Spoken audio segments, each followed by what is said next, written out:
के ओई बकिना बात कह तू खोल के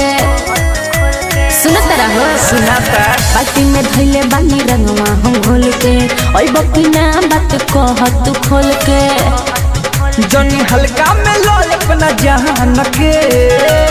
अच्छा घटे नदी हो पावर ओहिरान के होली खेले ओई हो जादो जी पगड़ी बांध के हो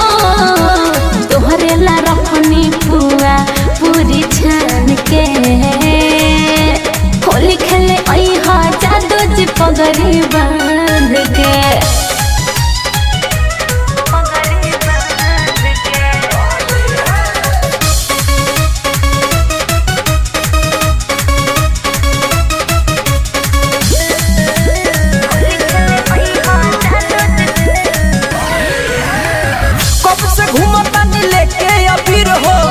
धर तू धीर हो ऐसन का हो ए हो सुना ये जान जदी ऐसे डराइबा भगवत मजा तू कैसे उठाइबा बोला मजा ले हो बाजे बानी हम ठान के घटे नदी हो पावर ओहिरान के होली खेले ओई हो जादो जी पगड़ी बांध के ए जान हो सरधा पुरई हो पगली अपन जान के होली खेले ओई हो जादो जी पगड़ी बांध के इबान हो चल देले बनी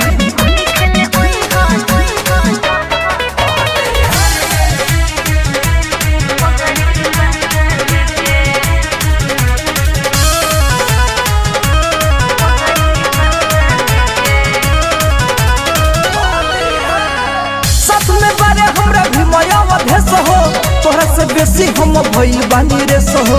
तोहरे स्वर का बुझला पिछला दुआरे से घर में समा जा लाल गुलाल गोरे गल में लगा जा पूरा कदी मुरारिया रमान के घटे नदी हो पावर ओहिरान के होली खेले ओई हो जादू जे पगड़ी बांध के सुनो हो सरधा पुरई हो पगली अपन जान के होली खेले ओई हो जादू जे पगड़ी बांध के बाल्टी में धइले बानी रंगवा हम घोल के ओई बकिना बात कह तू खोल के जनी हल्का में लो अपना जान के अच्छा घटे नदी हो पावर ओहिरान के होली खेले ओई हो जादो जी पगड़ी बांध के हो तोहरे ला रखनी पुआ पूरी छान के होली खेले ओई हो जादो जी पगड़ी बांध के अरे अब आ भी जा कम डरपोक बना।